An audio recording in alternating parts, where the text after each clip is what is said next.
orang solat tak betul. Masalahnya yang jadi golmal bila kita sembahyang seorang-seorang kat rumah, kalau kita ada ilmu tak apa. Ni takut guru kita ni main bisikan talbisul iblis ni. Kita kata kita betul. Lala kita masuk pergi sembahyang kat ruangan solat, dewan solat di masjid, baru tahu solat aku ya Allah jauh beza dengan orang lain. Tak betul ya rumah. Cara wuduk pun tak betul. Sebab itu dalam hadis ini Nabi nampak seorang sahabat bersolat. Tapi apa yang berlaku tuan-tuan dan puan, sahabat itu kerja dia duk asyik mengaru ya. Duk main janggut. Perangai macam ni orang Saudi banyak buat. Orang Malaysia tak ada. Alhamdulillah. Betul?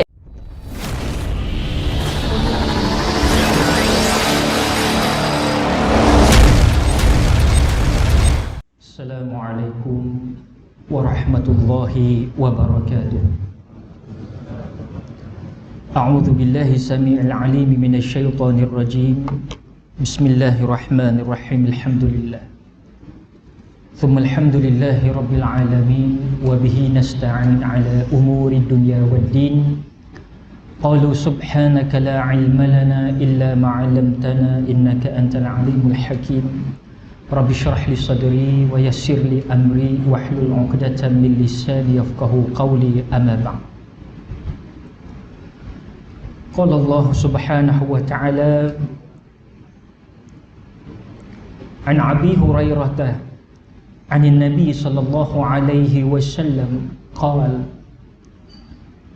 inna Allah ta'ala yaqulu ya abna Adam tafarrah li'ibadati amla sadraka ghinan wa asudda faqraka wa illa taf'al malaktu yadayka syughlan wa lam asudda faqraka. Sadaqa Rasulullah sallallahu alaihi wasallam atau kama qala. Rawahu Tirmizi. Sepotong hadis dari Abu Hurairah radhiyallahu anhu dari Nabi sallallahu alaihi wasallam, beliau bersabda, sesungguhnya Allah Ta'ala berfirman, wahai manusia, luangkanlah waktumu untuk beribadah kepadaku, niscaya aku akan penuhi dadamu dengan kekayaan dan aku akan menutup kefakiranmu.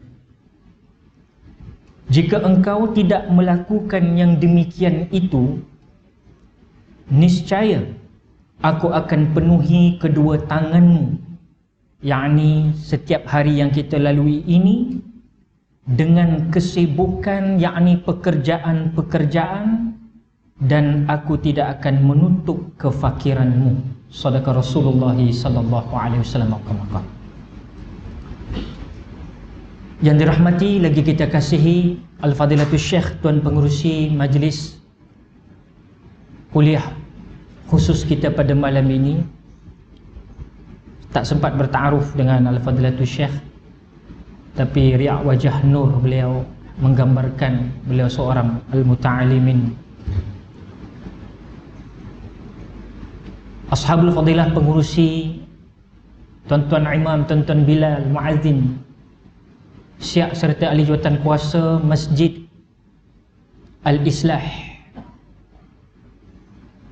Al-Islah ini kalau daripada sudut bahasanya, islah ini macam tajdid juga. Islah pun tak tahu Ustaz, tajdid pun aku tak orang faham. Senang cerita reformasi ya. Bahasa dia. Mengislahkan diri, mentasydidkan diri, mereformasikan diri ke arah yang lebih baik daripada kemarin, itu islah. Di masjid kita ini subhanallah, dengan kebiruan yang menyejukkan dalam ini, subhanallah, mudah-mudahan menjadi limpahan nur rahmat Allah kepada kita. Sebagaimana tadi yang disebut dalam sepotong hadis riwayat At-Tirmizi, barang siapa yang meluangkan waktu dia untuk beribadah kepada Tuhan empunya segala-galanya ini, maka Allah penuhi dadanya dengan kekayaan dan Allah tutup kefakiran. Tetapi Kalau kita tidak melakukan yang demikian itu, kata Nabi, maka nescaya aku penuhi, kata Allah, kepada seseorang yang tidak meluangkan waktu untuk beribadah kepada Allah ini, Allah penuhi kedua tangan kamu. Makna kedua tangan kita nanti pada hari-hari yang mendatang ini dengan kesibukan demi kesibukan menerusi pekerjaan kita, dan aku tidak akan menutup kefakiranmu, dan Allah biarkan kita dalam keadaan fakir. Na'udzubillah min dzalik. Alhamdulillah. Sebab itu tujuan hidup kita di dalam dunia ini hanyalah beribadah kepada Allah. Wa ma khalaqtul jinna wal ins illa liya'budun. Firman Allah dalam surah Az-Zariyat, dan aku tidak menciptakan jin dan manusia melainkan supaya mereka beribadah kepada aku. Mudah-mudahan pada malam ini dengan luangan masa daripada ana yang fakir, hadir dari Kuala Lumpur datang ke sini dengan ruangan yang diberikan oleh pihak Masjid Al-Islah kepada ana, dan seluruh yang hadir membanjiri masjid kita pada malam ini yang cukup ramai, lebih kurang 300,000 orang termasuk yang tak datang. Tidak lain tidak bukan, tujuannya satu. Mudah-mudahan menjadi amal bekalan kita untuk kita menyahut cabaran bahawasanya kehidupan kita ini semata-mata sebenarnya untuk melakukan ibadah kepada Allah Subhanahu wa taala. Hadirin hadirat rahimakumullah. Orang yang diberikan suatu rasa untuk beribadah ini, macam hadirin hadiran yang datang daripada utara bawa sejahtera, dari timur bawa ma'mur, dari barat bawa berkat, dari selatan mai terus bawa kawan-kawan. Ni tujuannya apa? Buat apa kita berbondong-bondong datang ke rumah Allah Subhanahu wa taala ini? Buat apa kita datang buat kebajikan kepada orang lain? Balighu anni wala ayah, sampaikan dari ke wala sepotong ayat. Buat apa kita nak berdakwah kepada orang lain? Buat apa kita nak bagi tahu jiran kita ada perkara yang tak kena dengan agama kita, bagi tahu dia secara baik? Ada kawan-kawan yang kita mungkin tak solat lagi, yang mendedahkan aurah lagi, kita bagi tahu dia secara baik. Tak betul cara hang ni, tak betul, kena tukar. Semua ini tuan-tuan perempuan kerana apa? Allah telah memberikan suatu rasa yang tidak ada pada mereka yang jahil ini. Dan rasa itu ditambah oleh Allah Subhanahu Wa Taala dengan satu sifat yang disebut qanaah. Qanaah ialah rasa cukup dan puas atas pemberian Allah kepada kita. Makanya orang-orang yang terpilih ini sudah tentu rasa aman, damai, tenteram, walau apa pun berlaku ke atas diri dia. Pasal dia ada sifat qanaah. Bukan saja menerusi al-mali atau harta, tetapi dari sudut an-nafsi, diri dia sendiri saja dia rasa tenang, damai. Kerana apa? Dia tahu bahawasanya Allah tidak menzalimi dia. Sebab itu jika kita meluangkan waktu untuk beribadah, kita selalu merasa kurang, dapat penghasilan berapa pun selalu kurang dan cepat habis. Kerana apa? Kerana itu semua adalah rentetan daripada Allah menarik keberkatan, ataupun yang dikatakan tadi, Allah menyibukkan kamu dengan perkara-perkara dunia sahaja, sehingga dunia ini wa mal hayatud dunya illa mata'ul ghurur. Dan dunia ini adalah keseronokan sementara yang bakal putus bila-bila masa, bakal habis bila-bila masa. Tuan-tuan perempuan tahu, Abang Boci Allahyarham ni, tuan-tuan ingat jadual dia tu, suatu umur dia 32 tahun, beberapa minggu lepas dia kembali ke rahmatullah. Ingat jadual dia tak penuh ke program Maharaja Lawak Mega? Penuh. Orang dah undang sana, termasuklah undang ke Forum Perdana Islamik, because Allahyarham ni antara salah seorang pelawak yang juga selalu mendampingi para alim ulama. Itu kelebihan, sebab itu dia dimuliakan kematian beliau. Amin. Allahumma ighfir lahu warhamhu wa'afihi wa'fu anhu.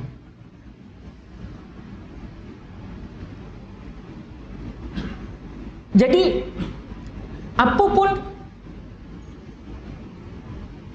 kita bekerja atas dunia ni, tak lupa bahawasanya kita bakal mati.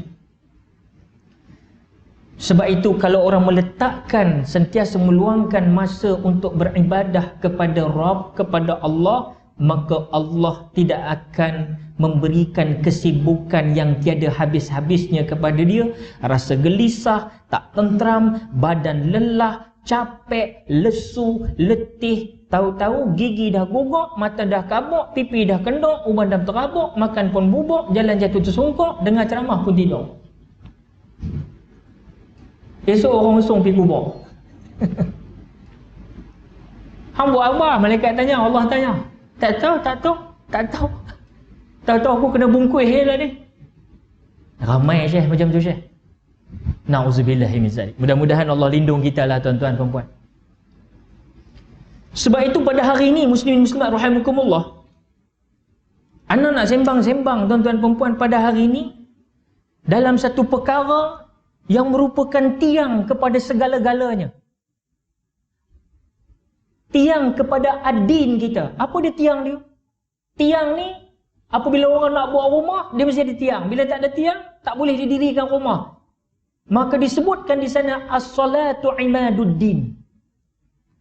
Solat adalah tiang agama.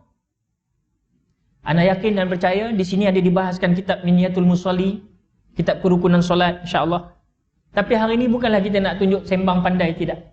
Sekadar berkongsi dengan rasa apa yang ana ada ni nak kongsi. Mengenai suatu perkara yang daripada akil, nama aku akil, hampa dah akil lagi balik dah. Kita semua daripada sedari umur 7 tahun dididik, ad-dibu ni, didik dengan solat, 10 tahun tak solat, rotan yang tidak menyakitkan, rotan dengan tujuan mendidik, sampai 15 tahun akil lagi balik, kalau khususnya lelaki, kalau perempuan mungkin 9 tahun, maka dia telah tertanggung zimmah ke atasnya untuk menunaikan solat. Maka ketika itu tuan-tuan puan muslimin Allah, kita bersolat ini, yang ana umur 50 tahun ni, maknanya main bab solat ni dah lama dah. Sampai umur 50 tahun. Itu ana 50 tahun. Yang depan kita ni, tetamu-tetamu kehormat kita, otai-otai kita ni, old-timer kita ni, pakcik-pakcik kita yang Allah panjangkan umurnya, subhanallah, lagi Masya Allah. Perjalanan pengembaraan rohani dalam solat dia lagi Masya Allah. Sebab itu otai ni penting, dia ada dua. Satu otai masih berbisa, satu otai masih berdosa. Itu kena jaga-jaga. Muslimin muslimat rahimakumullah, solat satu perkara yang menjadi kewajipan. Masa anak kecil-kecil dulu ada penceramah datang di Copenhagen, kampung ana, di Masjid Ar-Rahman. Masa tu saya kecil lagi. Saya tengok Tuan Guru tu berceramah, dah meninggal habis dah Tuan Guru tu. Dia kata apa? Mungkin ada orang akan bercakap, kita ni ustaz daripada pagi subuh tadi sampai ke malam, sampailah sebelum beruban, sampai dah beruban, sampai rambut panjang, sampai janggut dah panjang, menyapu lantai. Semayang aja kerja kita ni ustaz. Semayang aja. Tak jemu-jemu kita semayang ni. Kerana itu anak nak cuba bahas malam ni isu solat ni. Sebab dia menjadi pakaian kita. Menjadi jodoh kita. Dan dia merupakan pembantu, penyebab kepada setiap ibadah lain untuk laku di akhirat kelak. Ini penting. Sebab yang pertama-tama sekali dihitung dan dinilai di hadapan Mahkamah Qadi Rabbul Jalil nanti bukan ibadah haji, bukan ibadah zakat, bukan ibadah as-saum puasa. Bukan. Tetapi apa dia? As-salah. Tok Guru dah bagi tahu kat sini dah. As-salah dulu dikira. Jadi amat penting. Sehinggakan solat kita bagi lelaki tak ada maaf bagimu. Nindia berselerat wayak dekat hospital Taiping, solat kena solat.